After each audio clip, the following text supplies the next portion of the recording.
സങ്കീർത്തനങ്ങൾ അധ്യായം 132. ദാവീദിനു നൽകിയ വാഗ്ദാനം. കർത്താവേ, ദാവീദിനെയും അവൻ സഹിച്ച കഷ്ടതകളെയും ഓർക്കണമേ. അവൻ കർത്താവിനോട് ശപഥം ചെയ്തു, യാക്കോബിൻ്റെ ശക്തനായവനോട് സത്യം ചെയ്തു. കർത്താവിന് ഒരു സ്ഥലം, യാക്കോബിൻ്റെ ശക്തനായവന് ഒരു വാസസ്ഥലം കണ്ടെത്തുന്നതുവരെ ഞാൻ വീട്ടിൽ പ്രവേശിക്കുകയോ കിടക്കയിൽ ശയിക്കുകയോ ഇല്ല. ഞാൻ എൻ്റെ കണ്ണുകൾക്ക് ഉറക്കമോ കൺപോളകൾക്ക് മയക്കമോ കൊടുക്കുകയില്ല. എഫ്രാത്തായിൽ വെച്ച് നാം അതിനെപ്പറ്റി കേട്ടു. യാആറിലെ വയലുകളിൽ അതിനെ നാം കണ്ടെത്തി. നമുക്ക് അവിടുത്തെ വാസസ്ഥലത്തേക്ക് പോകാം, അവിടുത്തെ പാദപീഠത്തെങ്കിൽ ആരാധിക്കാം.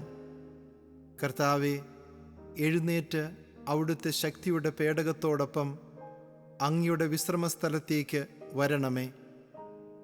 അങ്ങയുടെ പുരോഹിതന്മാർ നീതി ധരിക്കുകയും അങ്ങയുടെ വിശുദ്ധർ ആനന്ദിച്ച് ആർപ്പ് വിളിക്കുകയും ചെയ്യട്ടെ.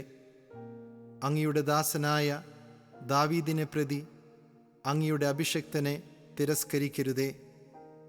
ദാവീദിനോട് കർത്താവ് ഒരു ശപഥം ചെയ്തു, അവിടുന്ന് പിന്മാറുകയില്ല. നിന്റെ മക്കളിൽ ഒരുവനെ നിന്റെ സിംഹാസനത്തിൽ ഞാൻ ഉപവിഷ്ടനാക്കും. എൻ്റെ ഉടമ്പടിയും ഞാൻ നൽകുന്ന കൽപ്പനകളും നിന്റെ മക്കൾ അനുസരിച്ചാൽ അവരുടെ മക്കൾ എന്നേക്കും നിന്റെ സിംഹാസനത്തിൽ വാഴും.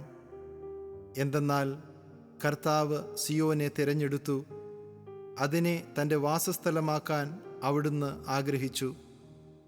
ഇതാണ് എന്നേക്കും എൻ്റെ വിശ്രമസ്ഥലം, ഞാനിവിടെ വസിക്കും.